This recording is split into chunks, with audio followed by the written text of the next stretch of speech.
Olá, meus irmãos! Estamos de volta com o nosso estudo preparatório para aqueles que querem se tornar membros da Igreja Presbiteriana de Piraí. E hoje nós vamos começar a unidade 5. E nessa unidade 5 nós vamos falar sobre a igreja. Você decidiu se tornar membro da Igreja Presbiteriana do Brasil, aqui na cidade de Piraí. Mas você sabe o que é a igreja? Você sabe o que é a Igreja Presbiteriana do Brasil? Como é a Igreja Presbiteriana de Piraí? Sempre que aderimos a algo, gostamos de saber o que realmente é. Então, se eu vou me tornar sócio de um clube, eu tenho que saber o que é o clube, para que então eu possa me tornar sócio daquele clube. Então, simplesmente, vou me tornar sócio daquele clube e está tudo certo. Não, eu tenho que saber quais são os meus direitos, quais são os meus deveres, o que eu devo fazer. Se eu vou comprar um carro, eu quero saber como ele funciona, quantos quilômetros ele faz com um litro de gasolina ou de álcool, né, etc. Então, para eu aderir a alguma coisa, para eu querer alguma coisa, eu tenho que saber como essa coisa é. E assim é com a igreja. Nós temos que entender a igreja para que nós possamos também aderir, nos tornar membros dessa igreja. Infelizmente, muitas pessoas, elas não estão preocupadas com isso, em conhecer a igreja, em saber como é essa igreja. E aí, nessa unidade, eu quero falar para vocês sobre a igreja, tá certo? Bom, primeira coisa que a gente precisa falar é sobre essa ideia de igreja e templo, tá? Muitos de nós confundimos essa ideia, igreja e templo.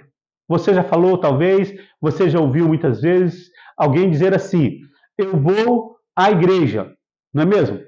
Aquela ali é a igreja tal. Bom, apesar de nós falarmos isso não é o correto. Por quê? O correto é: eu vou ao templo da igreja. Aquele ali é o templo da igreja A, B ou C. Tá certo? Templo é o prédio onde nós nos reunimos. Igreja é cada um de nós. Nós, os membros da igreja, as pessoas que fazem parte da igreja, nós somos igreja. O templo não é a igreja. Então, a Igreja Presbiteriana de Piraí se reúne no templo e na rua tal, tal, tal. A Igreja Batista de Piraí se reúne na rua tal, tal, tal. A Igreja Assembleia de Deus da Casa Amarela se reúne no templo situado na rua tal, tal, tal. Então, templo e igreja não é a mesma coisa. Bom, quando nós então falamos sobre o que é a igreja, nós temos então que perguntar, quando nós falamos sobre esse assunto tão importante, o que é a igreja? Você já fez essa pergunta? O que é a igreja? O termo igreja, ela vem do grego eclesia ou eclésia, né? Eclesia, que significa reunião, assembleia. Igreja, então, é a reunião daqueles que foram salvos por Jesus. Igreja é cada pessoa que compõe o corpo de Cristo. Você é a igreja. Nós podemos ver isso, por exemplo, em Atos, no capítulo 5, no verso 11, em Atos, no capítulo 11, verso 26. Esses são alguns textos que falam sobre a igreja. Bom, quando nós vamos falando sobre igreja, nós temos também que pensar na igreja no decorrer dos tempos. Ou seja, com o passar do tempo, com o passar dos anos, dos séculos, como que é a igreja? A igreja, talvez, você possa perguntar, sempre existiu a igreja do Senhor Jesus? A igreja, ela sempre existiu? Bom, a igreja, ela sempre existiu e a igreja sempre existirá. Mesmo que uma igreja local, ela acabe, e a experiência, na história, várias igrejas locais que acabaram, que não existem mais. Eu mesmo conheci igrejas que eram igrejas e hoje não existe mais, não tem mais essa igreja. Bom, mesmo que uma igreja local ela acabe, mesmo que uma denominação ela acabe, a igreja do Senhor Jesus, ela nunca se acabará e ela sempre existiu. Quando Jesus veio ao mundo, ele disse que ele edificaria a sua igreja. O Senhor Jesus, ele edificaria a igreja. E essa igreja, gente, ela é composta de pessoas, não só a partir da vinda de Jesus, mas ela é composta também por pessoas que viveram antes de Jesus. Veja, por exemplo, o texto de Hebreus, no capítulo 11. Hebreus, capítulo 11, começa falando sobre a fé. E a partir então do versículo 3, ele tem aquilo que nós chamamos a galeria dos heróis da fé. Ou seja, homens de Deus, servos do Senhor, que serviram a Deus no período antigo, no período do Antigo Testamento. Então, nós costumamos dizer que o povo de Israel era a igreja do Senhor lá no Antigo Testamento, e hoje nós, a igreja do Senhor, somos o Israel de Deus, como a palavra de Deus nos diz, né? Nós somos o Israel de Deus nesse tempo pós-Novo Testamento. Então, meus queridos, a gente precisa entender que a igreja do Senhor Jesus não é um templo, não é uma construção, elas são pessoas que fazem parte dessa igreja, e que essa igreja ela sempre existiu. Ela sempre existiu desde o Antigo Testamento, desde as primeiras coisas, e ela continuará existindo até a volta do Senhor Jesus. Essa igreja ela é edificada não por homens, mas ela é edificada pelo próprio Senhor, que é o edificador dessa igreja. Quando nós pensamos nessa igreja, né, no decorrer dos tempos, desde lá do Antigo Testamento até os nossos dias, e aí pensando mais na igreja cristã, a partir do Novo Testamento, nós podemos pensar que essa igreja ela foi estabelecida, como nós falamos primeiramente lá no Antigo Testamento, com o povo de Israel, e ela depois ela toma outra forma agora a partir de Jesus com os cristãos.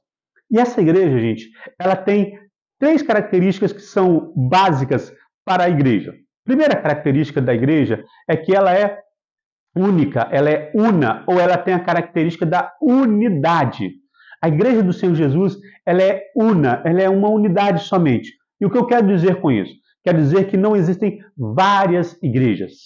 Mesmo que nós tenhamos denominações diferentes, a Igreja Batista, a Igreja Assembleia, a Igreja Metodista, a Igreja Congregacional, a Igreja Presbiteriana e tantas outras igrejas que servem verdadeiramente ao Senhor, tá? Mesmo que tenhamos essas várias denominações, a Igreja do Senhor Jesus é uma só. A igreja se reúne no templo da Igreja Presbiteriana, ela se reúne como Igreja Batista, mas é uma igreja só. Então não há vários corpos de Cristo, não há vários segmentos da Igreja de Cristo, uma igreja diferente aqui e outra ali, não. E nós podemos ver isso quando nós lemos 1 Coríntios, no capítulo 12, do verso 12 até o 31. Também em Efésios, capítulo 4, versos 4 a 16, nós podemos ver que essa igreja é a igreja una, ela tem a unicidade. Mas também nós temos uma outra característica da igreja, é a santidade. A igreja também ela é santa. Isso quer dizer que a igreja é a comunidade dos santos, ou seja, daqueles que foram santificados, aqueles que foram separados por Cristo Jesus. Isso não quer dizer, meus irmãos, que nós não pecamos. Nós pecamos. Nós pecamos como pessoas individualmente, nós pecamos como igreja, nós pecamos como uma entidade, né? Como a igreja presbiteriana. Muitas vezes nós tomamos decisões erradas. E a igreja ela não está isenta de tomar decisões erradas. Nós tomamos decisões erradas nos nossos concílios. Os concílios não são infalíveis na igreja presbiteriana. Então, nós erramos. Particularmente, cada um de nós pecamos, como coletividade também nós pecamos. Mas a igreja ela é santa. Ela é santa porque ela foi separada pelo Senhor. Ela foi separada para o Senhor. O Senhor escolheu uma certa quantidade de pessoas para que essa quantidade de pessoas fosse a igreja do Senhor. E o Senhor nos tirou do império das trevas e nos trouxe para o seu reino. Vejam só o que diz Efésios, capítulo 5, do verso 25 até o verso 27. Diz assim: maridos, amai vossa mulher, como também Cristo amou a sua igreja, e a si mesmo se entregou por ela, para que a santificasse, tendo-a purificado por meio da lavagem de água pela palavra, para apresentar a si mesmo igreja gloriosa, sem mácula, nem ruga, nem coisa semelhante, porém santa e sem defeito. Essa é a igreja que o Senhor Jesus morreu por ela para resgatar essa igreja.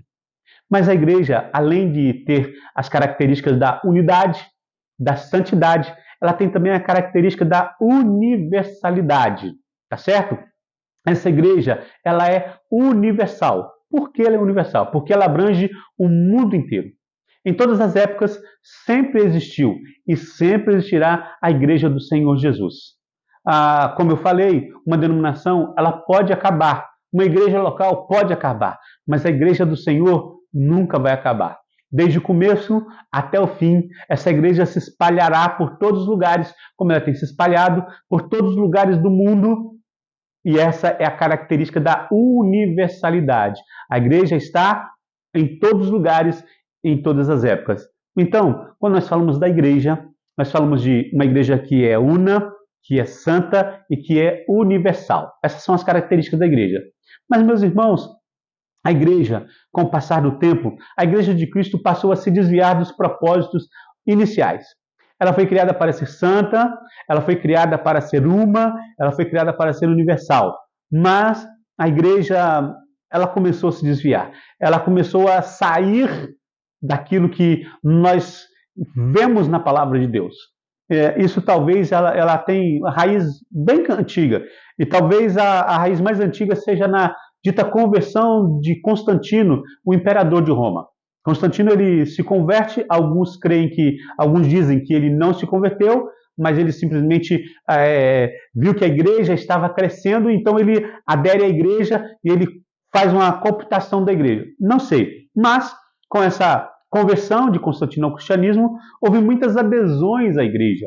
Ao invés de haver conversões, houve adesões à igreja. E com essas adesões, as pessoas não eram convertidas, as pessoas não eram regeneradas, e por isso elas continuavam nas suas práticas antigas, das religiões que elas praticavam. Então, não havia realmente uma conversão. As pessoas estavam na igreja porque o imperador fazia parte da igreja, e todo mundo quer estar do lado do imperador. Então, com isso, a igreja começa a se desviar. Costumes e doutrinas pagãs começam a ser introduzidas na igreja, isso até antes de Constantino, começam a ser introduzidas na igreja e a partir de então nós temos esse desvio da igreja. No final do nosso vídeo eu vou colocar um quadro e você vai poder ver esse desvio da igreja. Então, meus queridos, essa é a igreja que é una, ela é santa, ela é universal, mas é uma igreja também que se desviou com o passar do tempo. No próximo vídeo eu venho para falar mais coisas importantes sobre a igreja. Te aguardo!